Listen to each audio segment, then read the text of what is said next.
നമസ്കാരം. സോംജിസ് മിററിൽ മണി ടോക്കിലേക്ക് എല്ലാവർക്കും സ്വാഗതം. നാളെ ബഡ്ജറ്റാണ്. മാർക്കറ്റ് അതിനെ കാത്തിരിക്കുന്നു, അല്ലെങ്കിൽ കൂടുതൽ പോസിറ്റീവായി എന്തെങ്കിലും സംഭവിക്കുമെന്ന് മാർക്കറ്റ് പ്രതീക്ഷിക്കുന്നു എന്നുള്ളതാണ് വസ്തുത. കരടികളുടെ കയ്യിലേക്ക് വിട്ടുകൊടുക്കാൻ താല്പര്യമില്ല ബുള്ളുകൾക്ക് എന്ന് വ്യക്തമാക്കിക്കൊണ്ട് അവർ കഴിഞ്ഞ 2 ദിവസങ്ങളിലും പിടിച്ച് കയറ്റുകയുണ്ടായി മാർക്കറ്റിനെ. ഇന്നലത്തെ ട്രേഡിംഗ് ശ്രദ്ധിച്ചാൽ അറിയാം. ഇന്നലെ ഉച്ചയോടുകൂടി ഏകദേശം ഒരു 250 പോയിന്റിൽ മുകളിൽ നിന്ന് നിഫ്റ്റിയെ മൈനസിലേക്ക് കൊണ്ടുവന്നു, കൂടുതൽ താഴേക്ക് പോയി, എന്നിട്ടത് ഉടനെ തന്നെ തിരിച്ചു കയറി എന്നുള്ളതാണ് വസ്തുത. അപ്പോൾ മാർക്കറ്റിനെ മൈനസായി അല്ലെങ്കിൽ ബിയറുകളുടെ കയ്യിലേക്ക് വിട്ടുകൊടുക്കാൻ ഞങ്ങൾ താല്പര്യപ്പെടുന്നില്ല എന്നവർ വ്യക്തമാക്കി കഴിഞ്ഞു. മാർക്കറ്റിൻ്റെ പ്രതീക്ഷകൾ ആ രീതിയിൽ തന്നെ നിലനിൽക്കുകയാണ്. ബഡ്ജറ്റിൽ എന്തെങ്കിലും പുതിയ പ്രഖ്യാപനങ്ങൾ അനുകൂലമായിട്ടുള്ളത് ഉണ്ടാകുമെന്ന് എല്ലാവരും തന്നെ പ്രതീക്ഷിക്കുന്നു എന്നുള്ളതാണ് ഈ തവണത്തെ പ്രത്യേകത.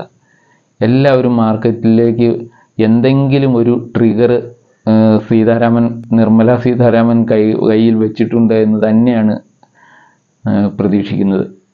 മാർക്കറ്റിൻ്റെ ഇന്നലത്തെ പ്രകടനം തീർച്ചയായിട്ടും ആ രീതിയിൽ തന്നെ ഉള്ളതായിരിക്കണം. പ്രീ ബഡ്ജറ്റ് റാലി എന്നൊക്കെ പറയുന്ന പോലെ അത് നടത്താൻ അവർ താല്പര്യപ്പെടുന്നുണ്ട്, അല്ലെങ്കിൽ അവരതിന് ഉദ്ദേശിക്കുന്നുണ്ട്. എല്ലാത്തിനും നെഗറ്റീവായി നിൽക്കുന്ന ഒരേ ഒരു കാര്യം FIEസിൻ്റെ സെല്ലിംഗ് ആണ്. ഇന്നലെയും അവർ നല്ല രീതിയിൽ സെല്ലിംഗ് നടത്തിയിരിക്കുന്നു. ഈ മാസം ഇപ്പോൾ ജനുവരി മാസം ഏകദേശം ഒരു 90,000 കോടി രൂപയ്ക്കടുത്താണ് അവർ ഇവിടുന്ന് പിൻവലിച്ചിരിക്കുന്നത്. കഴിഞ്ഞ ഒക്ടോബറിലുണ്ടായ ഏറ്റവും വലിയ സെല്ലിംഗ് കഴിഞ്ഞാൽ അടുത്ത് നിൽക്കുന്ന രീതിയിലേക്ക് ആ സെല്ലിംഗ് പോയിട്ടുണ്ട്. അതുമാത്രമാണ് ഇന്ത്യൻ മാർക്കറ്റിനെ നെഗറ്റീവായി പിന്തുടരുന്നതെന്ന് പറയാം. മറ്റൊന്ന് പ്രവർത്തന റിപ്പോർട്ടുകളാണ്. കമ്പനികളുടെ പ്രവർത്തന റിപ്പോർട്ടുകൾ പലതും മികച്ച രീതിയിലുള്ളത് വരുന്നുണ്ട്, എന്നാൽ മികച്ച രീതിയിലല്ലാത്തതും വരുന്നുണ്ട്. മാർക്കറ്റ് അതിലൊരു ഒരു സന്തുലിതാവസ്ഥ കണ്ടെത്തിക്കൊണ്ടിരിക്കുകയാണ്. പല ഷെയറുകൾക്കും പ്രവർത്തന റിപ്പോർട്ട് അനുസരിച്ച് തന്നെ ഇതിൻ്റെ വിലകൾ മാറി മറിയുന്നുണ്ട്. ഇന്നലെ ബജാജ് ഫിനാൻസിൻ്റെ റിസൾട്ട് നല്ല റിസൾട്ടായിരുന്നു. മാർക്കറ്റിൽ അത് വളരെ ശക്തമായി മുന്നേറി. അതുപോലെ പല ഷെയറുകൾക്കും ആ രീതി സംഭവിക്കുന്നുണ്ട്. അപ്പോൾ തീർച്ചയായിട്ടും മാർക്കറ്റിൻ്റെ പ്രതീക്ഷകൾ എന്ന് പറയുന്നത്, ബഡ്ജറ്റിലെ പ്രതീക്ഷകൾ വളരെ ശക്തമായി നിലനിൽക്കുകയാണ്. എല്ലാവരും തന്നെ അത് പ്രതീക്ഷിക്കുന്നുണ്ട്. അതുകൊണ്ട് മാർക്കറ്റ് പ്രത്യേകിച്ച് നെഗറ്റീവായ കാര്യങ്ങൾ, അതായത് ഷെയർ മാർക്കറ്റിന് നെഗറ്റീവായ കാര്യങ്ങൾ ഇത്തവണ നിർമ്മല സീതാരാമൻ കൊണ്ടുവന്നില്ലെങ്കിൽ തന്നെ മാർക്കറ്റ് ഉയരുമെന്നാണ് എൻ്റെ പ്രതീക്ഷ.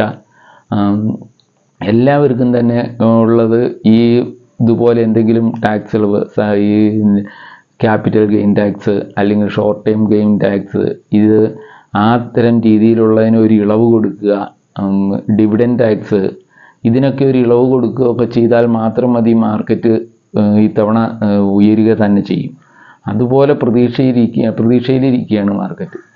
അതിൻ്റെ കൂടെ എന്തെങ്കിലും കൂടുതലായിട്ടുള്ള എന്തെങ്കിലും ഇളവുകൾ കൂടി കൊടുത്താൽ, അതായത് ഇൻകം ടാക്സിൻ്റെ ഇളവുകൾ, പിന്നെ ഓരോ മേഖല തിരിച്ചുള്ള ഇതിൻ്റെ അലോക്കേഷൻ, അത് ഇൻഫ്രാ മേഖലയിലായാലും അങ്ങനെയുള്ള മേഖലയിലായാലും അവർക്ക് ഡിഫൻസ്, ഇതിനൊക്കെ കൂടുതൽ ഇത് കൊടുക്കുമ്പോൾ തീർച്ചയായിട്ടും മാർക്കറ്റ് ഉയരുക തന്നെയായിരിക്കും ഇത്തവണ എന്നാണ് എല്ലാവരും പ്രതീക്ഷിക്കുന്നത്. ഞാനും ആ പ്രതീക്ഷ നിലനിർത്തുന്നു. പക്ഷേ എനിക്ക് പറയാനുള്ളത്, ബഡ്ജറ്റ് ദിവസത്തേക്ക് വേണ്ടി നിങ്ങൾ ഒരു ബൈയിങ്ങോ ഒരു സെല്ലിങ്ങോ നടത്താൻ പ്രതീക്ഷിച്ചിരിക്കരുത്.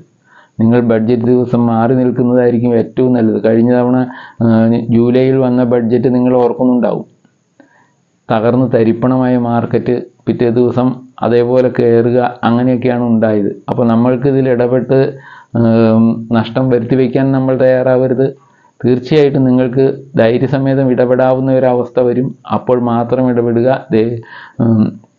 ഇതിൻ്റെ ആഫ്റ്റർ മാത്ത് എന്താണെന്ന് എല്ലാവരും ചർച്ച ചെയ്ത് തീരുമാനമായി കഴിയുമ്പോഴായിരിക്കും മാർക്കറ്റിൽ തിങ്കളാഴ്ച മാർക്കറ്റ് ഒരുവിധം കാമായിട്ട്, അല്ലെങ്കിൽ അതിൻ്റെ അനുസരിച്ചുള്ള പ്രവർത്തനം കാഴ്ചവെക്കും. ഈ ബഡ്ജറ്റിന് അനുസരിച്ച്, അതായത് അനുകൂലമോ പ്രതികൂലമോ എന്തായാലും അതിനനുസരിച്ചുള്ള പ്രവർത്തനങ്ങളിലേക്ക് വരുന്നത് തിങ്കളാഴ്ചയായിരിക്കും. അപ്പോൾ നമ്മൾക്ക് ഇടപെടാം. അല്ലെങ്കിൽ ശനിയാഴ്ച ശക്തമായ രീതിയിൽ മുന്നോട്ടോ പിന്നോട്ടോ പോയാലും കൂടുതൽ ഇടപെടലുകൾ നടത്താതിരിക്കുക. പിന്നെ നല്ല രീതിയിൽ ഉയർന്നു പോകുന്ന ഷെയറുകൾ നിങ്ങളുടെ കയ്യിലിരിക്കുന്നുണ്ടെങ്കിൽ അത് വിറ്റ് അതിൽ ലാഭം എടുക്കുന്നത് കൊണ്ട് കുഴപ്പമൊന്നുമില്ല എന്നാണ് എനിക്ക് പറയാനുള്ളത്. മറ്റുള്ള കാര്യങ്ങളെല്ലാം നിങ്ങൾ തീരുമാനിക്കുക. നിങ്ങളുടെ കയ്യിലിരിക്കുന്ന ഷെയറുകൾ എങ്ങനെ വേണമെന്ന് ഉയർച്ച നിങ്ങൾ ഉദ്ദേശിക്കുന്ന രീതിയിലാണെങ്കിൽ നിങ്ങൾക്ക് അതിനനുസരിച്ച് പെരുമാറാം. അല്ലാതെ നിങ്ങൾ ഇപ്പോൾ അത് ബഡ്ജറ്റ് ദിവസത്തേക്ക് വേണ്ടി വാങ്ങിക്കൊണ്ട് പ്രതീക്ഷിച്ചിരിക്കുന്നത് ശരിയാകുമെന്ന് എനിക്ക് തോന്നുന്നില്ല. അപ്പോൾ എല്ലാവർക്കും ബഡ്ജറ്റ് ആശംസകളുണ്ട്.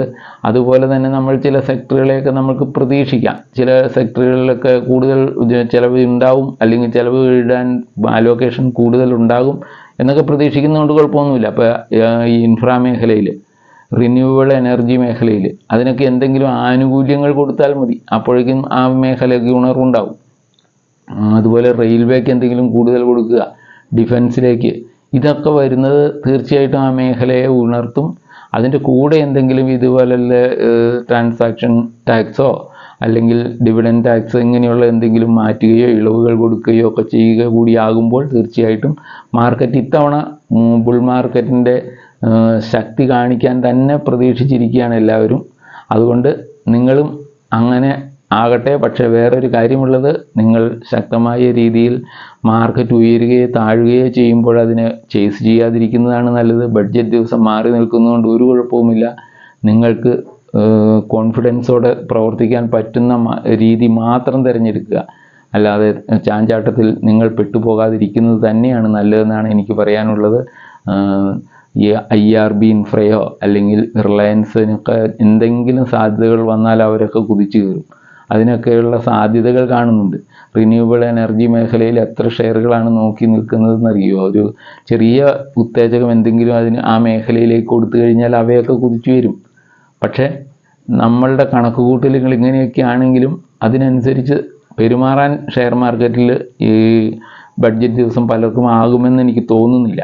അതുകൊണ്ടാണ് ഒരു കോഷൻ നിങ്ങൾ എടുക്കണം എന്ന് ഞാൻ പറയുന്നത്. നിങ്ങളുടെ കയ്യിലിരിക്കുന്ന ഷെയറുകളെ നിങ്ങൾക്ക് അതിനനുസരിച്ച് മാർക്കറ്റിൻ്റെ ഗതി അനുസരിച്ച് ഉപയോഗിക്കുന്നതുകൊണ്ട് കുഴപ്പമൊന്നുമില്ല.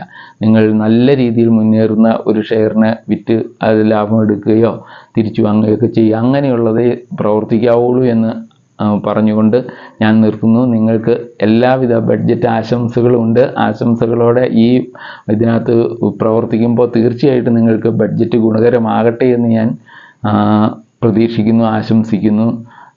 എന്നെ ശ്രവിച്ച എല്ലാവർക്കും നന്ദി, നമസ്കാരം.